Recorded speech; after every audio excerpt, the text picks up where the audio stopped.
दोस्तों, कैसे हो आप लोग। तो आज मैं अपने इस वीडियो में गुरुत्वाकर्षण बल के बारे में बताऊंगी।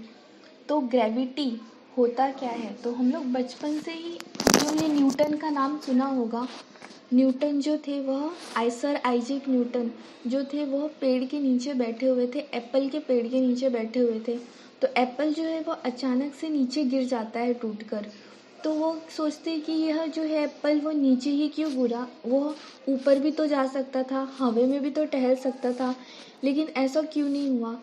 क्योंकि गुरुत्वाकर्षण बल के कारण ऐसा नहीं हुआ। उन्होंने बताया कि पृथ्वी के अंदर एक ऐसा बल है जो चीज़ों को अपनी ओर आकर्षित करता है, उसे ही गुरुत्वाकर्षण बल कहा जाता है। तो वह बल, जिस बल से पृथ्वी अपने केंद्र की ओर किसी भी पिंड या वस्तु को आकर्षित करती है, उसे गुरुत्वाकर्षण बल भी कहा जाता है। तो न्यूटन के गुरुत्वाकर्षण के नियम जो है इस वीडियो में हम देख लेते हैं। तो सपोज कि मान लो कि कोई दो पिंड है, एक को मैंने m1 माना और एक को m2 माना। तो ये जो पिंड है वह किसी भी आकार के या किसी भी साइज के हो सकते हैं, या कौन से भी किसी भी द्रव्यमान या मास के हो सकते हैं। तो ये एक m1 है और ये m2 है। तो m1 m2 पे उतना ही फोर्स लगाएगा जितना कि m2 m1 पे लगाएगा। क्या कहता है न्यूटन का नियम कि m1 m2 पे सेम फोर्स लगाएगा, m1 m2 पे उतना ही फोर्स लगाएगा जितना कि m2 m1 पे लगाएगा। तो इन दोनों मास का द्रव्यमान जितना ज़्यादा होगा, फोर्स उतना ही ज़्यादा होगा।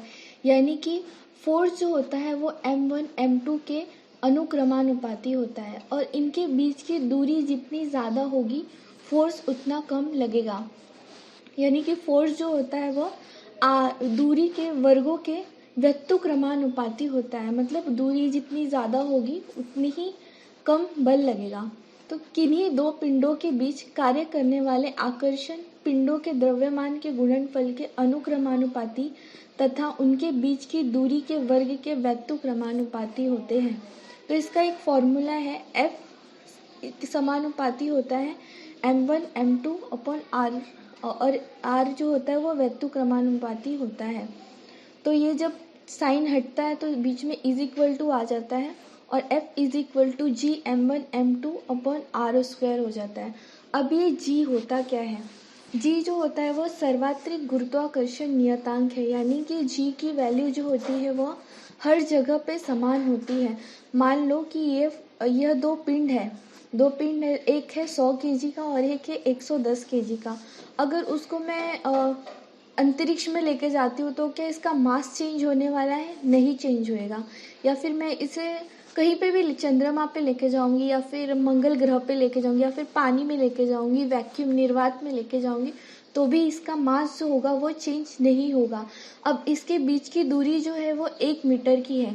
1 मीटर की दूरी है तो क्या वो दूरी चेंज होएगी? कहीं पे भी लेके जाओगे आप, कहीं पे भी लेके जाओ, वो 1 मीटर की दूरी है तो वो उतनी ही रहेगी। इसके लिए g का मान जो होता है वो सर्वात्रिक गुरुत्वाकर्षण नियतांक किसे कहते हैं, जो हर जगह पे समान होता है। तो अब इसका मान होता क्या है, इसका मान होता है 6.67 इंटू 10 का power -11 Nm square upon kg square होता है।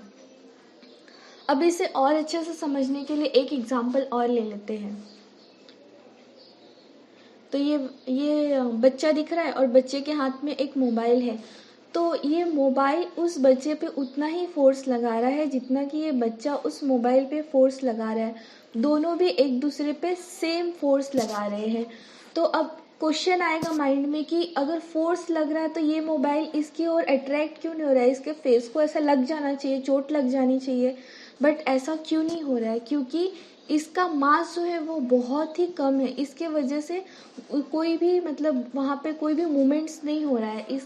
इसके मास कम होने की वजह से इसका मास अगर कैलकुलेट करोगे तो बहुत ही ज़्यादा कम रहेगा। तो यही थे गुरुत्वाकर्षण के नियम। अगर आपने मेरे चैनल को अभी तक सब्सक्राइब नहीं किया है तो सब्सक्राइब कर दीजिए और बेल आइकन को दबा दीजिए। अगर मेरा वीडियो अच्छा लगा हो तो उसे लाइक कर दीजिए।